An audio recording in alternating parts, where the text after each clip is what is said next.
What's the meaning of billhook?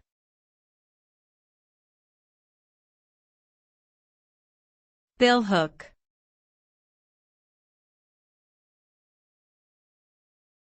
Billhook.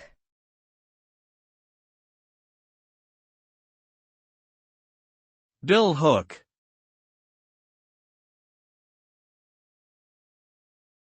Billhook.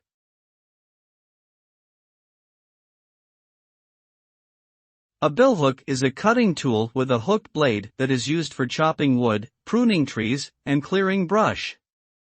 The hook on the blade is designed to make it easier to pull tree limbs and branches out of the way while cutting them. The shape and size of the blade can vary depending on the intended use of the tool. In some cases, billhooks may also have a sharpened point at the end of the blade, which can be used for piercing tough materials. Overall, the billhook is a versatile and durable tool that has been used by woodsmen, farmers, and gardeners for centuries.